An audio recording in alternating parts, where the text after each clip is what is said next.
Welcome to Manage to Engage, the podcast from clearandopen.com. Dedicated to the evolution of you, because businesses grow when people do. Serving leaders, managers, and people who will be, helping you reach excellence in your work and achieve your personal goals at the same time. Sign up for the free course at clearandopen.com. How can you use whatever you're doing now to get where you want to go? Any frame other than that is victimhood. I'm stuck here. I don't want to be doing this. This sucks. This is boring. There's truth to that. It's just all victimhood. Hi, it's Joseph, and thanks for tuning in to Manage to Engage, the podcast from clearandopen.com. This is part 3 of our 4-part series taken from a member webcast where I was teaching the live version of the Open to Excellence course. Production is currently underway to turn this into an online course in the near future. What does sacrifice mean to you? Are you sacrificing something to get something else? Is that really a sacrifice or a means to an end? And what about accountability? Do you relate to it as a tool or a burden? What if you had to change your relationship to sacrifice and accountability to achieve excellence? What if that were so? Keep listening to find out more. And I'm very excited to announce the release of my ebook, Cut the Bullshit, Solve Your Problems by Getting Real. It's full of direct, practical advice related to getting employees engaged, hiring right the first time, how to create a culture of radical responsibility, and a lot more. For a limited time, I'm giving this ebook away for nothing. So if you've got some extra nothing, go to clearandopen.com with nothing in hand, clearandopen.com/CTB. Again, clearandopen.com/CTB to download it. That stands for Cut the Bullshit. It's a free ebook to reward and support my loyal listeners. Thanks so much for being one. Now let's dive into the podcast.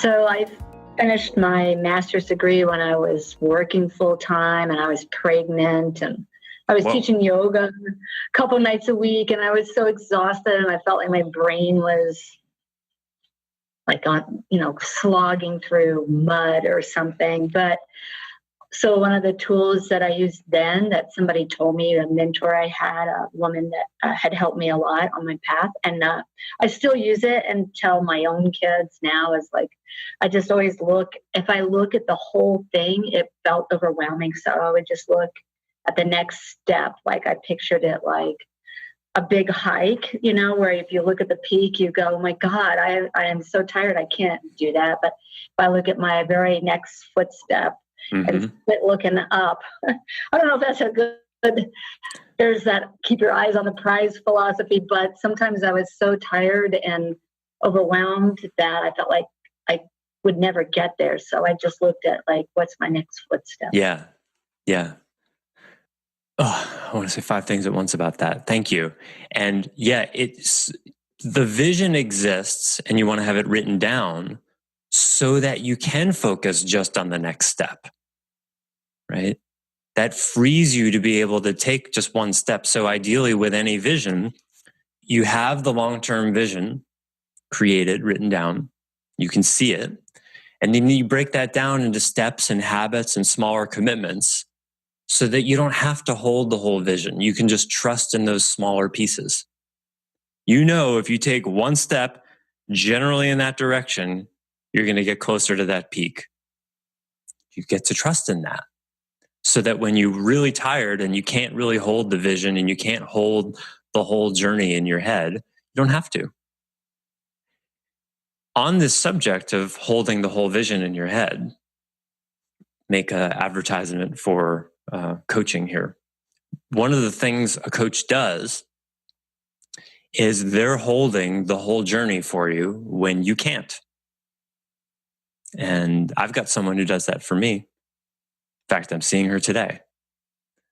And sometimes I show up and I'm super ambitious and excited about reaching my goals. Other times I need to complain about how tired I am for 20 minutes. But she's holding for me the me I want to become. So that when I can't, there's someone pick it up off the floor and hand it back to me. And so there's a peer accountability thing that you can do with peers, and you've experienced this in the groups. That's one kind of accountability. Another kind of accountability comes from an authority figure.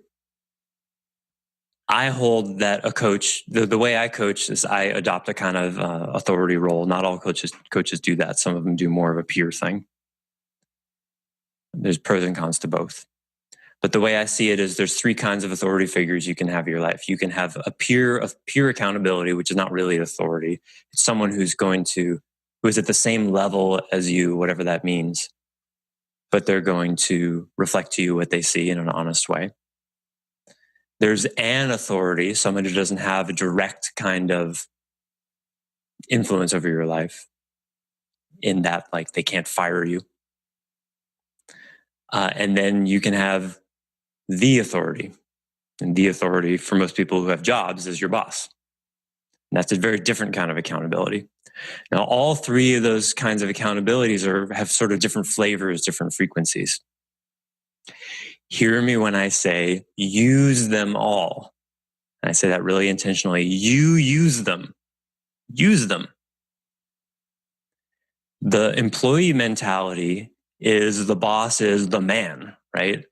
And you're supposed to sacrifice your needs for the company and trade half of your working hours to do something that you don't really want to do, to serve something that you don't really care about. That's the employee mentality. That's the slave mentality. That's what our economy has been built on since the dawn of civilization. That the rich, powerful people get the people who have less means to do what they don't want to do stuff for them. That's how that works. This is the revolution of healthy self-interest in the workplace means that not only should you as an employee not want to do that, but bosses shouldn't stand for it. A good boss refuses to accept the sacrifice of an employee, doesn't want them to do things that they don't see as being in their self-interest. Why? Because they know they'll never get full engagement that way. Even that's self-interested. See how subtle that is? The manager cares so much about their success, the success of the company, and the success of the individual, that they refuse to let the employee sacrifice themselves, holding a higher bar. And that's another doorway into excellent self-interest. Because the I don't wanna misses how the thing is actually in one's individual best interest. So it's a call to reconnect to that. Ed? So you said it twice, and it sounded clear the second time. I still don't get it. So I think I get the context, but I'm still about using the authority. About the employee shouldn't sacrifice, or I guess both sides of it. So I guess I'm still not exactly following. Well, I appreciate it. I skipped a lot of steps, sort of assuming people could bring forward things I've talked about in the past, I think. So there's no such thing as sacrifice. You know what the original meaning of sacrifice was, where that came from? Anthropologically. I love that word, anthropologically. It's fun to say. You know where that came from? What the original sacrifices were? Humans into volcanoes to appease the gods? Yeah. So let's look at that one, right? Killing a sheep and asking the god for it to rain or whatever. It's a quid pro quo. I'm going to give up this thing and I want this in return. That's not a sacrifice the way we think of it today. That's a deal. Right? That's a deal. That's an assumptive deal. You're assuming if you give this thing, you're going to get something in return. Yeah. So there's a little bit of risk in it, in that there's some trust or faith or whatever you want to call it. It's not like you're buying a banana, right? And you see the banana right in front of you. But it's not like I'm giving up this thing and I'm just doing it because you're awesome. I want something. But somewhere along the way, on my list of things I'll probably never get around to researching, I want to know when sacrifice started meaning pure selfless altruism with no expectation of return. You hear this from parents all the time. I've sacrificed my career to have to raise this child. What? You chose to have the child. You didn't sacrifice anything. You chose. You know what that does to a child? Now the child has to carry the parents' lack of goal realization as a form of guilt. Now it's their fault. After all I've done for you, I raised you. That's what you're supposed to do. You had a child. You couldn't extrapolate. Like, what did you think they were going to be, like a teddy bear? I'm sorry. I'm sorry you didn't realize that it was a 24-hour-a-day job for the first 5 years and then an 18-hour-a-day job for another 10 years. Do you know why I'll never have children? Because I get it. Because I can extrapolate from incomplete information. I look around and go, wow, they sure need a lot of attention. I don't see myself becoming a great guitarist and having a child at the same time. I'm choosing. I don't know why this is so difficult. I barely have time to pick up my guitar now. I just don't get that. Just choose. That's fine. If you want to have a child, fine. You're going to sacrifice some things, which means you're going to have to make some different choices. I mean, does this have to be taught in school? I guess it does. We need, in math, let's, forget trigonometry. Let's teach people how many hours a week it takes to raise a child. It seems like promoting how much you sacrifice has some kind of weird social benefit, Balloons fall from the ceiling. No. That was awesome, Sam. Yes, that's overwhelm, right?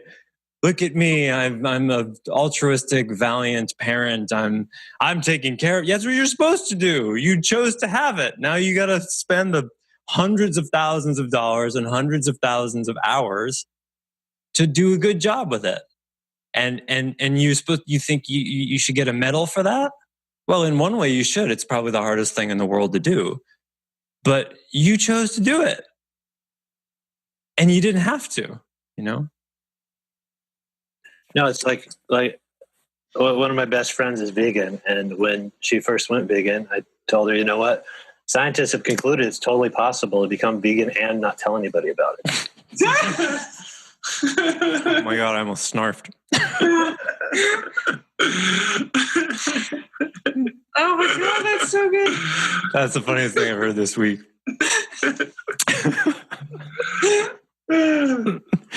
Yeah. Yeah. Yeah, that. Exactly. So this idea of that sacrifice is a thing, that someone has done something. It's connected to this idea that selflessness is somehow a good thing. That while I'm going to work, I'm going to my job, and I hate my job, but I gotta support my family. I gotta pay the bills. All right, you hate your job. Well, is there anything you like about it? What is that for you? And even if you want to be doing something completely different, you've heard me talk about this before. What can you be doing to get better at that thing? How can you use your job to become the you want to become? Now, tying back to what I was talking about before with the 3 authorities, part of how you can use your job to become the you want to become, or do the thing you want to do, have the thing you want to have, is to use these 3 authority dynamics. Use your peers, use your boss, and use some other authority who's, maybe another member of the management team, or a coach you have, or a therapist you have, or whatever. Use that. My biggest dream one day is to have what I call the University of What Matters. And I love doing this, but this is not my biggest dream. My biggest dream is to have a campus of 50 acres somewhere like Hawaii, Colorado, someplace beautiful, some kind of tourist destination where I get to create a new school, like a high school through college type thing. That's an alternative school. Now you know why I'm always bashing school so much. That's my sort of latent dream trying to come forward. I want to create a whole new kind of school, a whole new kind of education. And Clear and Open is just the beginning of that, because I'll be in charge of, the business curriculum in the school or whatever. And I've got a friend who can do the whatever part of the education. I know a bunch of teachers, and we'll all come together and live in one place, and there'll be one building that's just a big music studio with, can you see it? The University of What Matters. I don't know what it'll be really called, but that's what it will be. And instead of a couple hours every week on the phone, you live there. It's like summer camp year round. Performance art happening every night. That's what I want to create. That's what this serves.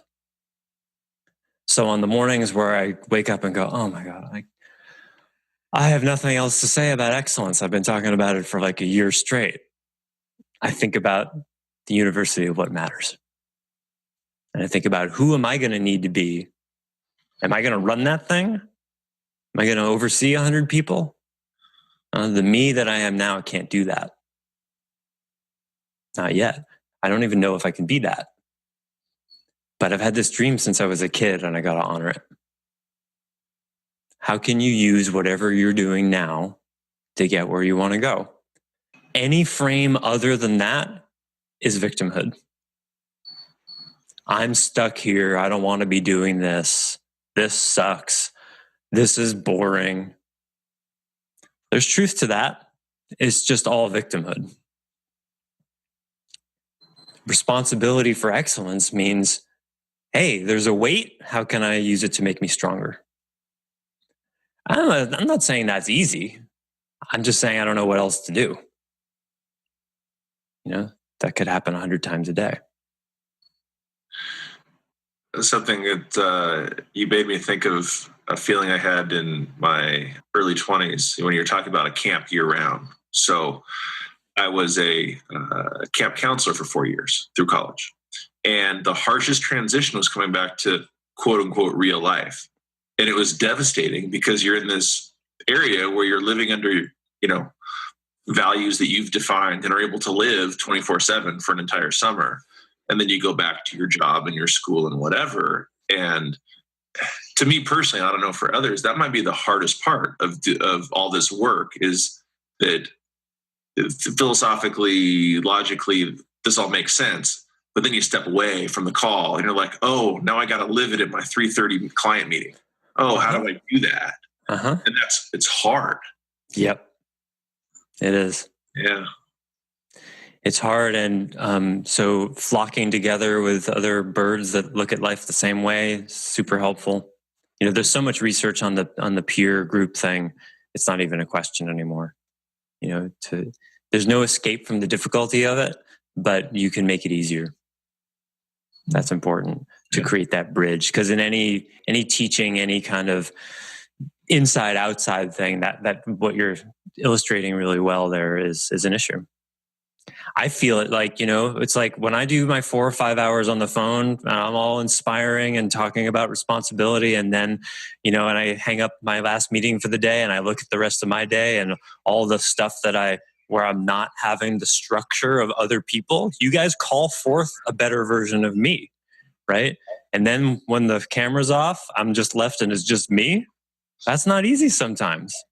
I'm like, okay, second half of my day where I'm not talking to people, how am I going to be that guy I talked about all morning? If 3 out of 4 days I can do it, I'm okay with that. That's good enough. What's the research you just alluded to? Peer groups, peer support groups, peer authority. Change or Die is a really good book that talks about that. Easy to remember too, Change or Die. Thanks for listening to Manage to Engage, the Clear and Open podcast. Join us next week when you'll be a little bit closer to who you're destined to be. Until then, know that Clear and Open is dedicated to the evolution of you, because businesses grow when people do. Be sure to visit clearandopen.com for the latest tools, articles, and free resources to help you on your journey. Thanks for listening, and bye for now.